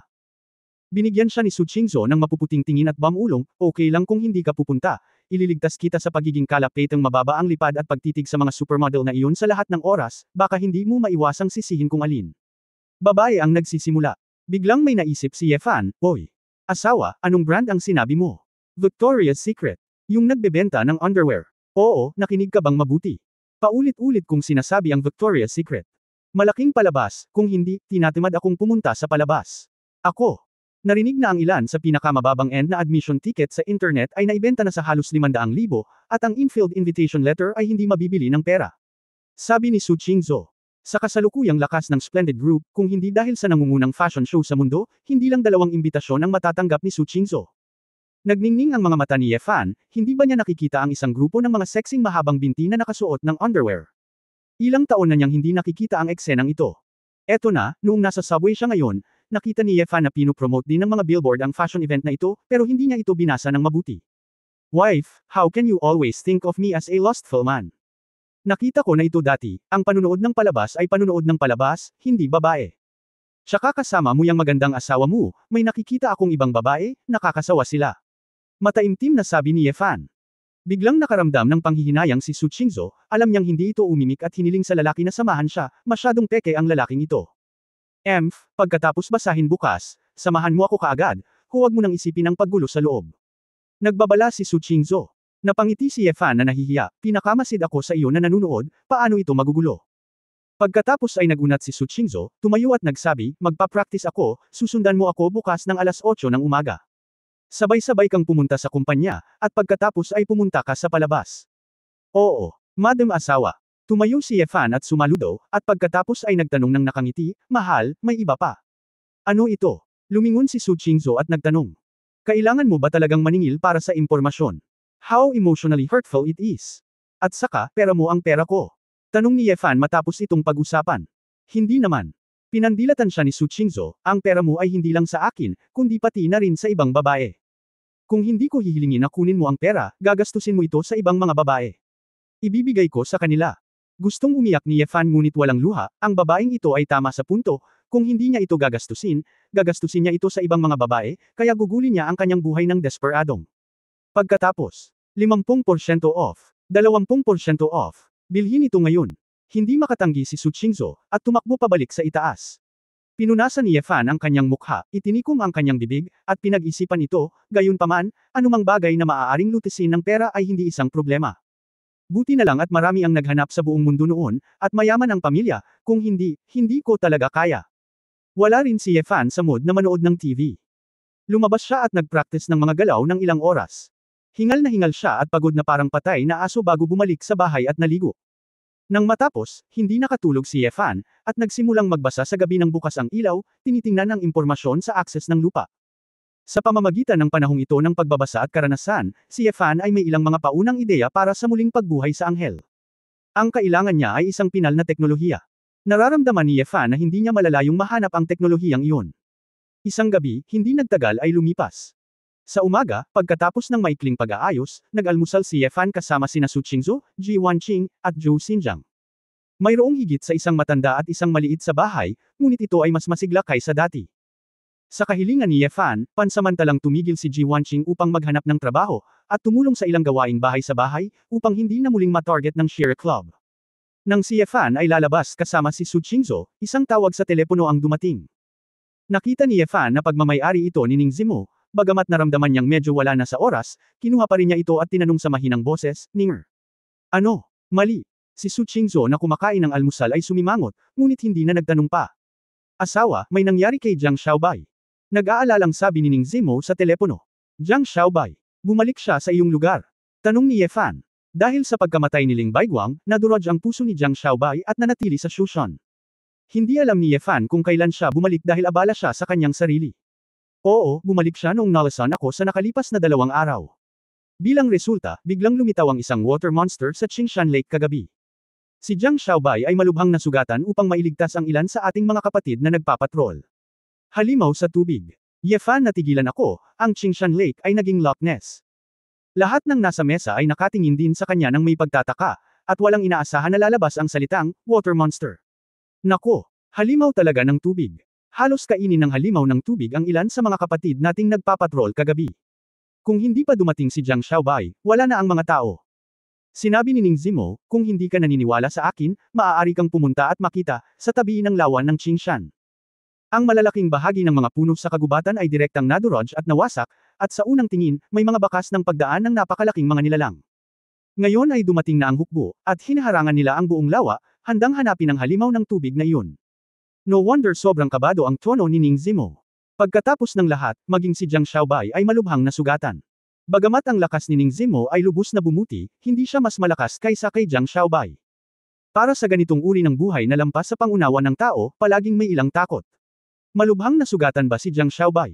Nadala ba siya sa ospital? Tanong ni Ye Fan. Sinabi ni Ning Zimo, wala siya sa panganib sa ngayon, ngunit hinaranggan tayo ng hukbo at hindi. Kahit sino sa labas. Siguro dahil may virus o ano ang water monster. Pamilyar ka ba sa militar? Maaari ka bang pumunta at suriin ang sitwasyon, at tingnan ang pinsala ni Jiang Xiaobai? Hindi talaga maaaring baliwalain ni Ye Fan si Jiang Xiaobai, pagkatapos ng lahat, ipinagkatiwala sa kanya ni Ling Baiguang na pangalagaan ang taong matabang ito bago siya mamatay. I see. Pupunta ako ngayon, sabi ni Ye Fan. Pagkatapos ibaba ang telepono, tumayo si Ye Fan at sinabi kay Su Qingzuo, asawa, si Jiang Xiaobai ay nasugatan. Titingnan ko. Makikipagkita ako. Diretso ka sa art center mamaya. Huwag kang mawawala, sabi ni Su Qingzuo, alam din niya na sa pagkakataong ito ay seryosong bagay ito. Sinabi ni Ye Fan na walang problema, at pagkatapos ay mabilis na tumakbo palabas ng bahay. Kabanata 1168 nasugatan. Noong 1168, dumating sa Qingshan Lake, nakita ni Ye Fan na napapaligiran siya ng iba't ibang tropa. Sa husay ni Ye Fan, natural na napakadaling ipasa ang mga nakapaligid na bilog na ito ng direkta. Pagdating niya sa Zia Tea House, nakita ni Ye Fan na nakikipag-usap si Xiao Zhaozheng sa ilang tropa. Nang makitang papalapit si Ye Fan, mabilis na sumigaw si Xiao Zhao, Kuya Fan, dumating ka na, naghihintay sa loob ang panganay na babae. Nagtanong si Ye Fan, ano ang sinasabi mo? Nako, umaasa ang mga tropa na hindi tayo. Ipagkalat ang bagay na ito dito, at hayaan ang ating mga kapatid sa Zishuli na itikom ang kanilang mga bibig, sabi ni Xiao Zhao. Tumanggo si Ye Fan, tila ang insidenteng ito ay talagang nagpakaba sa militar, at hindi niya alam kung anong uri ng water monster iyon. Pagkarating sa Zia Tea House, nakita ni Ye Fan si Jiang Xiaobai na nakahiga sa isang kwarto. Sina Ning Zimo, Sun Chen at ang iba pa ay kinakabahang nag-uusap tungkol sa halimaw na tubig. Kamusta na? Pumasok si Ye Fan at nagtanong. Asawa, nandito ka na, si Xiaobai ay nakahiga pa rin, ang kanyang mga sugat ay tila malubha, sabi ni Ning Zimo. Tiningnan ito ni Ye Fan at nalaman na ang isang waitress sa isang tea house ay nagpapakain kay Jiang Xiaobai ng sopas. Anong klaseng gamot yan? Tanong ni Ye Fan. Oo, ang aming doktor sa Zishulin ay nagreseta ng ilang gamot upang buhayin ang dugo at pagalingin ang mga sugat, sabi ni Ning Zimo. Si Jiang Xiaobai ay mukhang pagod, nakahiga doon na nakabuka ang bibig, ininom ang gamot ng paisa-isa. Yeah, Mr. Ye is here. Mahinang sabi ni Jiang Xiaobai. Lumapit si Ye Fan, sumulyap sa kanya, umupo, at nagtanong, saan ka nasugatan? Ako. Ang aking mga laman loob ay nasugatan, at ito ay magtatagal upang linangin. Bulong ni Jiang Xiaobai. Pumikit si Ye Fan, inabot at hinawakan ang pulso ni Jiang Xiaobai, binigyan siya ng pulso. Ang maliliit na mata ni Jiang Xiaobai ay biglang nagpakita ng bakas ng pangamba. Ngumiti ng mapaglaro si Ye Fan, at sinabing, Damn Fatty, mukhang may malaking epekto sa iyo ang pagkamatay ng iyong amo. Nasira ka pa hanggang sa punto ng konsentrasyon. Ngumiti ng pilit si Jiang Xiaobai. Inunat ni Ye Fan ang kanyang kamay, itinuro ang waitress, at sinabi, maganda ba ang kalagayan ng babaeng ito? Ang lahat ng nasa silid ay nagtaka sandali, nagtataka kung bakit biglang binanggit ito ni Ye Fan. Nilunok ni Jiang Xiaobai ang kanyang laway, at hindi maiwasan ang kanyang maliliit na mata na sumulyap sa dibdib ng waitress. Mukhang lumabas ka mula sa anino ng pagkamatay ng ulo ni Ling, mayroon kang paglilibang na magpanggap na may sakit dito, at sadyang hayaan ang maliit na batang babae na ito na pagsilbihan ka. Ang nakahiga doon at nakatitig sa iba ay napaka-cool, tama ba? Mapaglarong tanong ni Ye Fan. Nang marinig ito ng waitress, napagtanto niya na si Jiang Xiaobai ay nakatingin sa kanya, at ang kanyang mukha ay namumula ng nahihiya. Hindi rin nagkaimik si Ning Zimo at ang iba pa. Sinong mag-aakala na peke talaga ang produktong ito, pero hindi kasing galing niya ang mga tao sa eksena, at hindi pa nila ito natuklasan noon. Masyadong malabag ang taong grasa na ito. Huwag palampasin ang pagkakataong ito. Oo, Mr. Ye. Nasasaktan talaga ako. Nagmamadali si Jiang Xiaobai. Umupo siya at umubo ng ilang beses, muntik na akong mamatay kagabi. Napakababa nito. Hinawit ni Ye Fan ang kanyang daliri at sinabing, sabihin mo sa akin, ano ang nakita mo kagabi? Nang makita ang waitress na naglalakad palabas na nahihiya, si Jiang Xiaobai ay nawala ng magawa, at sinabing may kaunting takot sa kanyang mga mata, kagabi nakarinig ako ng ilang kakaibang ingay mula sa kakahuyan hanggang sa hilaga doon. Kumakain ako ng ice cream at hindi ko iyon pinansin. Pero nung may narinig akong sumisigaw, lumapit ako. Bilang resulta, nakakita ako ng isang napakalaking halimaw, tulad ng isang burol, na may dalawang mata na mas malaki kaysa sa isang malaking palanggana, at berde. Natakot din ako, pero kakainin ng halimaw na iyon ang mga tao, kaya lumapit ako at binigyan ito ng espada, ngunit sa sobrang bilis nito ay hindi ito tumama, at nabunutin ako ng buntot nito. Sa kabutihang palad, may ilang mga puno na nakaharang ng ilang beses, kung hindi man ay talagang nabunat ako, at sa palagay ko ay hindi mo ako makikita ngayon, Mr. Ye. Nakinig si Ye Fan at naramdaman na medyo pamilyar ang water monster na ito, ngunit sa pag-iisip tungkol dito, naisip ko rin na imposible. Ang gintong ahas, ngunit ang $1,000,000 na bundok na libu-libong kilometro ang layo, paano ito nakarating sa Qingshan Lake sa Huahai? Sa sandaling ito, lumabas ang isang pangkat ng mga sundalo, na pinamumunuan ng isang babaeng nakasuot ng pula, asul na sutla ang talon, na nakataas ang mukha sa langit, ay nagpapakita ng klasikal na kagandahan ng isang oriental na babae. Tumingin si Ye Fan sa likod at binati ng may paunang ngiti, Zinner, manatiling ligtas. Ang taong dumating ay ang babaeng Phoenix. Pagkapasok ni Xiao Zinner sa pinto, nang marinig niya ang mga salita ni Ye Fan, pinulupot niya ang kanyang mapupulang labi at sinabing, huwag kang magmukhang kilalang kilala mo ako. Sanay na si Ye Fan sa kanyang mapagmataas na ugali. Hindi ko akalain, at sinabing, maaari talagang hayaan ng halimaw ng tubig na ito ang kaluluwa ng dragon na ipadala ka rito. Mukhang hindi maliit ang impluensya. Kumunot ang noo ni Xiao Zinner at sinabing, hindi maganda kung hindi ka sasama, naapektuhan na ng halimaw na iyon ang kabuhayan ng mga tao sa ating Xia Kingdom. Sa pagkakataong ito, hiniling sa amin ng mga nakatataas na hanapin ito kaagad, kontrolin o patayin man lang. Hindi inaasahang sinabi ni Ye Fan, maaaring lumitaw ito sa ibang lugar. Tumanggo si Xiao Zinner at sinabing, nagmula ito mula sa kanluran hanggang sa timog silangang baybayin, na sinusundan ng daluyan ng tubig, sinira ang 2 dam at 5 tulay.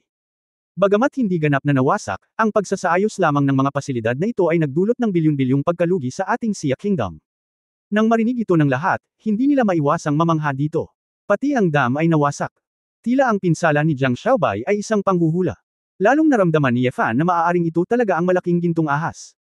Ang trajectory ng aksyon ay tila nagmula talaga sa 1,000,000 bundok. Maaaring. Upang mahanap ang sarili at hindi matuklasan, tahimik itong dumating mula sa mga ilog at tubig hanggang sa Huahai. Ito ay isang magandang paraan, hanggat ito ay sa gabi, kahit na ito ay napakalaki, ito ay hindi madaling mapansin ng mga tao kapag ito ay nagmula sa Jianghe. Pumunta lang ako para mag-imbestiga at nalaman ko na ito ay mula sa kalapit na Lotus Lake, sa pamamagitan ng kakahuyan, at sa Qingshan Lake. Walang ibang bakas ng aksyon sa ngayon, at maaari itong tapusin na dapat itong nasa lawa na ito, sabi ni Xiao Zinner. Kumurap si Ye Fan at nagtanong, ganun ba? Pagkatapos Zinner, lumapit ka sa akin, gusto mo bang tulungan kita na harapin ang halimaw na tubig na iyon? Mapanghimagsik na sinabi ni Xiao Zinner, masyado kang nag-iisip. Narinig ko na narito ka, upang bigyan ka ng mukha, halika at kumusta. Biglang lumiwanag ang mukha ni Ye Fan, kaya nga, oo, isang marangal na batang babae sa Phoenix, syempre hindi mo ako kailangan na harapin ng isang halimaw na tubig. Ikaw, ang weird mo yin at yang. Hindi kita kailangan. Galit na sabi ni Xiao Zinner. Sa sandaling ito, isang sigaw ng isang sundalo ang nagmula sa labas. Magulat, natagpuan namin ang halimaw ng tubig na iyon. Narinig ni Xiao Zinner at nagmamadaling lumabas. Tumanggo si Ye Fan, Ning Zimo, at iba pa. At tumakbo palabas, sinundan ang mga yapak ni Xiao Zinner at iba pa, patungo sa lawa. Nang makita ng lahat ang gintong higanteng ahas na tamad na nakahiga sa nakataas na isla sa gitna ng lawa, hindi nila naiwasang magpakita ng gulat at hindi makapaniwala. Hindi napigilan ni Ye Fan na matuwa, ito pala ang higanteng ahas, ang patron ng Holy Spirit Cult. Kabanata 1169 na taya. 1169 Ako. Pupunta ako. Masyadong malaki ito. Bulalas ni Xiao Jiao at ng iba pa. Hindi nakakagulat na sinabi ni Jiang Xiaobai na ito ay parang bundok, dapat ay hindi bababa sa 50 o 60 metro ang haba, tama ba? Tingnan mo ang dulong iyon, ito ay mas malaki kaysa sa harap ng isang truck.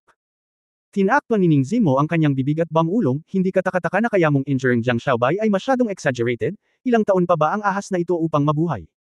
Si Xiao Ziner ay nagkaroon din ng masalimuot na ekspresyon at sinabing, sa ulo ba nito ay sungay? Posible kayang ang alamat ng isang higanteng ahas na nagiging dragon ay totoo. Hindi nakakatulong, tumingin si Xiao Ziner kay Ye Fan sa tabi niya. May pag-iisip si Ye Fan sa kanyang mukha. Nagtataka pa rin siya kung bakit nahanap ng higanteng ahas ang lugar na ito. Kung talagang dumating sa kanya, isa itong masamang sekta. Nang ang lahat sa pampang ay nag-uusap, ang gintong higanteng ahas ay tila napansin ang kanilang pag-iral. Sa sandaling nakataas ang ulo ng ahas, isang pares ng berdeng mata, tulad ng dalawang malalaking esmeralda, ang tumungo sa dalampasigan at biglang tumalon sa tubig. Matapos hamampas ng malalaking alon, lumangoy ito patungo sa dalampasigan. Huwag tingnan ang katawan ng higanteng ahas na ito na kasing laki ng isang burol, ngunit ang bilis nitong gumalaw ay nakakagulat na mabilis, at ang tubig sa buong lawa ay tila nanginginig. Hindi. Darating ito para kumain ng mga tao. Sir, mag-order na po kayo. Isang grupo ng mga sarhento ang kinabahan nang makita nila ito. Hindi sila makatakas, ngunit hindi sila ng ahas na magpaputok nang wala ang commander.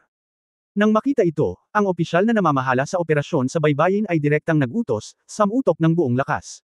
Pigilan ang ahas na iyan. Sa isang utos, ang mga sundalo, na ang mga mukha ay nagbago ng husto, ay agad na nagpaputok, at nagpaputok pa ng higit sa 100 round. Rocket missile. Boom boom boom. Thud thug. Gitling. Ang mga bala at rocket, tulad ng makakapal na maapoy na sinag, ay umatake patungo sa gintong higanteng ahas. Nang makita ito, gustong huminto ni Ye Fan ngunit hindi niya magawa, kaya hindi niya napigil ang sumigaw, bilasan mo at itigil ang pag-atake. Bilasan mo. Nililigawan mo si kamatayan. Nang mataranta ang hukbo sa mga salita ni Ye Fan, nakita nila ang gintong higanteng ahas sa tubig, na sumabog na. Ilabas ang apoy. Bangbang, natama ng rocket bomb ang ahas, parang paputok, at pagkatapos. Wala na. Hindi ba, walang silbi? Ang katawan ba nito ay gawa sa heavy armor? Di nagtagal, natuklasan ng mga sundalo na ang mga bala at rocket, tulad ng pagkamot sa isang higanteng ahas, ay hindi makalusot. Ang katawan nito ay bakal. Sa kabaligtaran, ang higanteng ahas ay nagalit sa pag-atake, at biglang itinaas ang ulo nito mula sa tubig, tinitigan ang isang grupo ng mga sundalo sa dalampasigan. Bigla, ang higanteng ahas ay pamitik sa kanyang buntot, at nakita ang isang magulong tubig sa lawa, tulad ng isang higanteng alon, na pinaikot ang 12-12 ng mga sundalo ng direkta sa mga rusher. Umalis. Mabilis na umatras. Mabilis na sumigaw ang opisyal na nagbigay ng utos. Umalis na kayo, haharapin ko yan. Nang makita ito, biglang tumalon si Xiao Ziner, tumapik ng ilang beses si Ling Bo, tumangay sa higanteng ahas, itinaas ang kanyang kamay at umuulan ng apoy ng phoenix.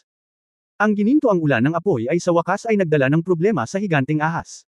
Pagkatapos ng lahat, ito ay Feng Yan. Sa tiyan ng higanteng ahas, nasunog ang mga bakas. Ang higanteng ahas ay sumigaw sa sakit, at galit na ibinuka ang bibig nito kay Xiao Ziner, gustong kainin ang babae. Inilagay ni Xiao Ziner ang kanyang mga daliri sa paa, at ang kanyang katawan ay umangat sa hangin. Matapos makaiwas, nakita niyang nagkukunwari lang ang dambuhalang ahas, at pipilingan na sana niya ang kanyang ulo at ibubuka ang kanyang bibig para kainin siya muli. Hong Ho Wings. Agad na inihagis ni Xiao Ziner ang Nine Heavens Scroll, ibinuka ang mga pakpak ng puting apoy ng phoenix sa likod niya, at pagkatapos ay umatras. Ngunit ito ang kaso, ang bilis ng reaksyon ng higanteng ahas na ito ay nagulat pa rin kay Xiao Ziner sa malamig na pawis. Hindi niya naramdaman na nakikipaglaban siya sa isang ahas, ngunit isang master ng tao. Nang sineseryoso na ito ni Xiao Ziner at maglalabas ng mas maraming Feng Yan, nakita niya si Ye Fan na lumilipad. Tumalon si Ye Fan sa maliit na isla, tumayo, at sumigaw, Ziner. Haharapin ko ito. Napaangat ang ulo ni Xiao Ziner nang marinig niya ito, bakit? Huwag kang magpakatoto sa sarili mo. Sa tingin mo ba ay hindi ko kayang harapin ang isang ahas? Hindi napigilan ni Ye Fan ang pagtawa at pag-iyak, at sinabing, patayin mo ang napakalaking ahas. Labag ito sa batas ng langit, ang ganitong uri ng espiritu ng langit at lupa ay dapat patayin ng mga Diyos. Sa palagay mo, sa tingin mo ba? Ngunit ito ay isang salot ngayon, sino ang makakagarantiya na hindi ito kakain ng mga tao? Tanong ni Xiao Ziner. Hindi ito kakain ng tao, makipag-usap lang ng maayos, sabi ni Ye Fan. Komunikasyon. Sa tingin mo ba ito ay isang tao? Paano makipag-usap? Naisip ni Xiao Ziner na ito ay masyadong kalokohan. Sa sandaling ito, ang malaking ahas ay nakatitig pa rin sa kanya, na parang naghihintay na mahulog si Xiao Ziner, at pagkatapos ay kinakain siya. Sinulyapan ni Yefan ang malaking ahas at nakangiting sinabi, kung magagawa kong masunurin ang malaking taong ito, hindi ba ito mahalaga? Sa tingin mo ba talaga ang ahas na ito ay nakakaintindi sa pananalita ng tao? Ang isang halimaw ay isang hayop, kung hindi mo ito papatayin kung ikaw ay mamatay, ito ay kakainin ka. Marahan na ba maantong hininga si Xiao Ziner? Paano kung gagawin ko talaga itong masunurin? Gusto mo bang tumaya? Nagkibit balikat na tanong ni Yefan. Napangiti si Xiao Ziner ng mapang-asar, talagang hindi siya naniniwala, kaya ni Yefan na mga tuwiran sa isang ahas. Sino ang natatakot sa kung sino? Kung hindi mo kayang gumamit ng dahas at gawing masunurin ang ahas na ito, magagawa mo ang lahat ng gusto mo. Ipapangako ko sa iyo ang anumang kondisyon. Kapag natalo ka, kailangan mo ring mangako ng kondisyon. Xiao Ziner pagkatapos mag-isip tungkol dito, kapag nabigo si Yefan na makipag-usap, hihilingin niya sa lalaking ito na huwag nang hawakan si Du Yuner. Naramdaman ni Yefan na walang problema, at sinabi, okay, pangako. Bumalik ka sa baybayin. Susunod, ipaubaya mo sa akin. Si Xiao Ziner ay hindi masyadong nagsalita, lumipad siya pabalik sa dalampasigan at nagmamasid mula sa malayo, naghihintay kay Yefan na gumawa ng kalokohan. Nang makita si Xiao Ziner na lumilipad pabalik sa dalampasigan, hahabulin sana ng gintong higanteng ahas, ngunit narinig niya si Yefan na sumigaw mula sa likuran, bumalik ka. Nang maisip ng lahat na si Yefan ay, nagpapatugtog ng piano sa ahas, sumigaw siya. Nang wala na itong silbi, nakita niya na ang gintong higanteng ahas ay tumalikod at bumalik sa gilid ng maliit na kontinente. Ang malaking bilog na mga mata ng higanteng ahas ay tumingin kay Yefan ng ganito, inilabas ang kanyang dila, na nagpapakita ng bahagyang pambabala. Sa ilalim ng hindi kapani-paniwalang tingin ng lahat, si Yefan ay lumapit, iminwestre ang kanyang kamay, at hinayaang masunerang ay lapit ng higanteng ahas ang ulo nito. Iniunat ni Yefan ang kanyang kamay, hinawakan ang mukha ng ahas, at nagtanong, Hoy, malaking lalaki, nandito ka ba para hanapin ako? Kumurap ang ahas. Bagamat hindi siya nagsasalita, tumutugon siya kay Yefan, halatang oo. Labis na naguluhan si Yefan, paano mo nalaman na nasa Huahay ako? Kumurap muli si Snake, ngunit ang ibig sabihin ng sabi ay wala siyang sinabi. Hindi napigilan ni Yefan na matuwa, at may damdaming nagsabi, Bueno, hindi ka malayo, lumapit ka sa akin, talagang naantig ako sa iyo. Dahil gusto mo akong sundan, maaari kang manatili dito sa hinaharap, at ako ay magiging isa pang kaibigan. Nang marinig ito, masayang iniunat ng higanteng ahas ang dila nito at dinilaan si Yefan. Hindi napigilan ni Yefan na kumunat ang kanyang ilong, dahil masyadong malansa ang dila, malamang na kumain ng isda ang lalaking ito. Tumigil, tumigil, tumigil. Iniunat ni Yefan ang kanyang kamay, sinabihan ang taong ito na huwag maging masaya, at pagkatapos ay sinabi, kailangan mong aipangako sa akin, manatili sa Qingshan Lake, huwag tumakbo sa paligid, huwag manakit ng tao, at huwag kumain ng mga tao, kung hindi. Kukunin ko na lang. Papatayin kita. Biglang nagkaroon ng takot ang higanteng ahas sa kanyang mga mata, at nahihiyang umiling. Alam ni Yefan na talagang naiintindihan nito ang ibig niyang sabihin, at ngumiti, huwag kang mag-alala, hahayaan kong may magdala sa iyo ng mas maraming pagkain, at hindi kita gugutuman. Pagkatapos magsalita, direktang tumalon si Yefan, tumalon sa ibabaw ng higanteng ahas, at umupo. Nakikita ko na ang iyong buong katawan ay nagniningning ng gininto ang liwanag. Tatawagan kitang Xiao Jin sa hinaharap, paano iyon? Tanong ni Yefan, tinatapik ang ulo ng ahas. Kumurap-kurap si Xiao Jin, na parang walang kwenta. Ngumiti si Yefan at sinabi, pumunta sa dalampasigan, kamustahin sila, at kilalanin ang aking babae, kailangan mong umasa sa kanya upang pakainin ka sa hinaharap. Si Xiao Jin ay labis na nakinig sa utos, at agad na kinuha si Yefan at mabilis na lumangoy patungo sa dalampasigan. Sa oras na ito, ang lahat ng nasa baybayin ay natulala, hindi banggitin ng grupo ng mga sundalo, maging sina Ning Zemo at Xiao Jiao, at iba pa. Ay naramdaman na si Yefan ay talagang kamangha-mangha. God, nakakausap niya talaga ang mga ahas. Ang punto ay, ang ahas na ito ay napakabangis ngayon, ngunit ngayon ito ay talagang dumiretso. Namula sa galit ang mukha ni Xiao Ziner, at bigla siyang nakaramdam ng matinding pagkadismaya. Hindi kaya. Sa mata ng isang ahas, siya ba ay isang babaeng phoenix na mas mababa sa lalaking ito? Ito ay masyadong nakakainis, hindi ba?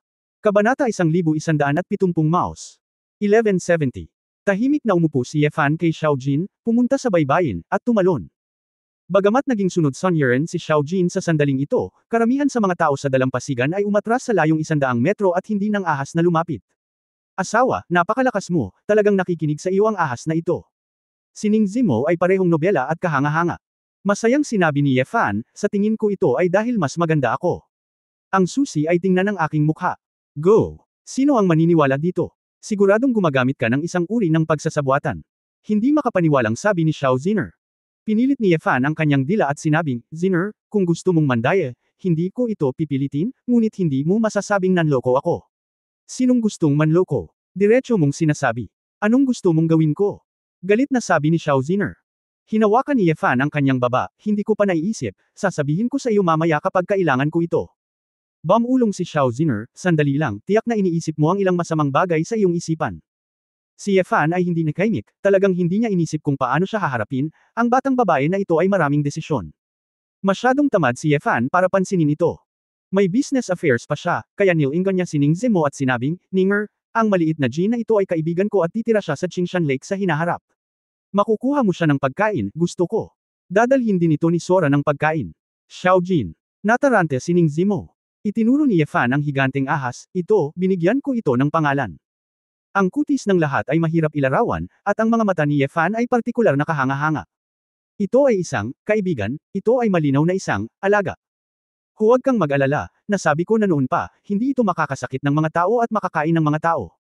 Kapag nakagawa ito ng masama, papatayin ko ito, nakangiting sabi ni Ye Fan. Pero, anong gusto mong ipakin dito? Tanong ni Ning Zimo. Sinabi ni Xiao Zhao sa gilid, Miss, ang mga ahas ay parang kumakain ng mga daga. Mga daga. Ilang daga ang kailangan nitong kainin. Nababaliw na si Ning Zimo. Nakangiting sinabi ni Ye Fan, ng isda ito at kumakain sa Qingshan Lake ng mag-isa. Maaari kang magpadala ng ilang isda sa lawa para dito, o magdala ng ilang baka, tupa at baboy. Tinatansya na hindi magiging problema ang kumain ng ilang baka sa laki nito. Napatingin ang lahat sa malaking ulo ng higanteng ahas at tumanggo bilang pagsang-ayon. Hindi. Gusto mo ba talagang itago ito sa Qingshan Lake? Xiao Ziner. Sinabi ng hindi nasisiyahan, kung makita ito ng publiko, hindi ito magiging malaking bagay. Ang ahas, ang mga ordinaryong tao ay tiyak na matatakot. Bagamat walang gaanong tao sa paligid ng Qingshan Lake, mayroon pa ring ilang tao na pumupunta upang maglaro sa katapusan ng linggo at iba pa, at palagi silang matutuklasan. Matagal nang naisip ito ni Ye Fan, at sinabing, kung bibilhin ko ang buong Qingshan Lake, mapipigilan ko ba ang iba na makapasok? Ano? Nagkakamali ka ba? Gusto mong bumili ng Qingshan Lake? Natigilan si Xiao Ziner. Naisip din ni Ning Zimo na medyo kakaiba ito, at sinabing, asawa, ang buong lugar ng Qingshan Lake ay hindi lang sa lawa na ito. Bagamat ang lawa na ito ay 10 kilometro kwadrado, ang labas ng lupang pang-agrikultura, lupaing tirahan at lupang pang-komersyo ay binibilang, at dapat mayroong 50 mayroong maraming kilometrong parisukat. Ayon sa presyo ng lupa ng Huahay, kung bibilhin mo ang lahat ng lupang ito, tinatansya na. Ito ay nagkakahalaga ng 10 bilyon. Walang pakialam na sinabi ni Ye Fan, hindi mahalaga, hindi imposibleng ibenta ito pagkatapos mabili. Hahanap ako ng iba para kay Xiao Jin sa hinaharap. Ang tirahan, malaking bagay ito. Ikaw, ang dami mong pera. Hindi makapaniwala si Xiao Ziner.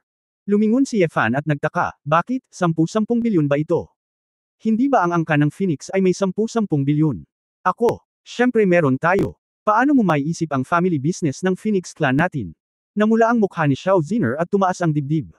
Sa katunayan, sinabi ni Xiao Ziner na siya ay medyo nagkasala, dahil bagaman ang angka ng Phoenix ay may malaking pamilya, marami sa kanila ay mga fixed asset, at kung mas maraming tao, ang pera ay natural na mas mababa. Siyempre, imposibleng makakuha ng 10 bilyong dolyar, ngunit napakahirap pa ring magtapon ng napakaraming pera ng sabay-sabay. Ikinalat ni Ye Fan ang kanyang mga kamay, bakit hindi? Ziner, bumalik at sabihin sa iyong mga nakatataas, Qingshan Lake, binili ko ito. Magkano ang halaga nito, inisip nila ito at sinabi sa akin, ibibigay ko kaagad ang pera. Pagkatapos, isapubliko mo ito. Hindi pa banggitin na binili ko ito ng pribado at ini-advertise ito bilang isang base ng pagsasanay sa militar, upang ang mga tao mula sa lahat ng antas ng pamumuhay ay hindi maghinala, at natural na walang sinuman ang basta-basta papasok. Masyado kang maalalahanin, kahit na nag-iisip kung paano pakalmiyan ang opinyon ng publiko. Sige, sabi ni Xiao Ziner. Medyo kakaiba pa rin ang pakiramdam ni Ning Zimo, asawa, gusto mo ba talagang bilhin ito? Kung gayon, paano ko mabubuksan ang Zia Tea House ko? Walang bisitang papasok sa hinaharap. Bagamat sinabi ni Ning Zimo na hindi niya pangunahing negosyo ang pagbubukas ng tea house, gusto niya ang tea art, sanay na akong makipagkita sa mga kaibigan habang umiinom ng tsa dito. Silly Ninger, mula ngayon, ang buong Qingshan Lake ay pag-aari na natin. Maaari kang lumikha ng espasyo at buksan ang iyong tea house, basta't hindi mo hahayaang makita ng mga bisita si Xiao Jin. Sabi ni Ye Fan. Naisip din ito ni Ning Zimo. Sa ganitong paraan, naging mas flexible siya. Si Xiao Zhao at ang iba pa sa gilid ay napabuntong hininga ng may damdamin, ang mga lokal na tyrant ay talagang hindi makatao, at bumili sila ng 10 bilyong lupain sa ilang minuto. Tiningnan ni Ye Fan ang oras sa telepono, tinapik ang kanyang ulo, at sinabing, oops, medyo mahaba ang delay, at kailangan kong pumunta sa art center para manood ng fashion show. Asawa, ang ibig mong sabihin ay ang palabas na Victoria's Secret. Interesado ka pa ba dyan? Hindi inaasahang tanong ni Ning Zimo. Hey! Ang larawan ng paghalik ko sa iyo sa kalye ay naipublish sa isang magazine, at nakita ito ni Chingzo. Nagalit siya. Kailangan ko siyang samahan para kumalma. Walang magawang sabi ni Ye Fan. Tinakpan ni Ning Zimo ang kanyang bibig at namumula dahil sa kahihiyan. Oh! Paano ito? Sa kabutihang palad, sa magazine, binili ito ni Chingzo, kaya hindi ito masyadong kumalat, sabi ni Ye Fan. Nakahinga ng maluwag si Ning Zimo sa kanyang puso, ngunit medyo na-curious siya at gustong bumili ng libro ng palihim. Nakinig si Xiao Ziner sa mga salitang ito, at sinabing may paghamak, hindi ko alam kung ano ang nakikita ni Yuner sa iyo, walang hiya. Nagpout si Ye Fan at sinabing, Ziner, ang bagay sa pagitan namin ni Yuner, huwag kang mag-alala tungkol dito, bilasan mo at magulat sa itaas, binili ko ang lupang ito at ang lawa na ito. Oh, siya nga pala, binayaran ko ang lahat ng gastos sa pagpapanatili para sa mga nasirang tulay at pasilidad ng pangangalaga ng tubig ng Xiaojin.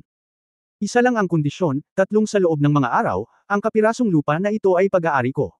Payag ka bang magbayad ng maintenance fee? Bilyon-bilyon lang yan. Gulat na sabi ni Xiao Ziner. Kung hindi ako magpapakita ng sinseridad, hindi nila madaling ibebenta sa akin ang lupang ito, sabi ni Ye Fan na nakangiti. Tumibok ang puso ni Xiao Ziner, magkano ang pera ng lalaking ito? Halos maisip niya ng maaga na tiyak na papayag ang bansa na ibenta ang Qingshan Lake kay Ye Fan. Una, ganito ang mukha niya, at pangalawa, hindi naman talaga Luji ang bansa. Hindi ito ang sentro ng Huahai, ito ay isang suburb kung tutuusin. Matapos ipaliwanag ni Ye Fan ang mga bagay na ito, tumalikod siya at kumaway kay Xiaojin, at nagmamadaling umalis. Malapit na mag-alas 10, at tiyak na gabi na kanina. Balak ni Ye Fan na tumawag sa telepono gamit ang Bluetooth ng kotse habang nagmamaneho, at magpaliwanag muna kay Su Qingzo, baka magalit muli ang babae. Pagtatapos ng kabanatang ito. For more videos, click on the notification bell.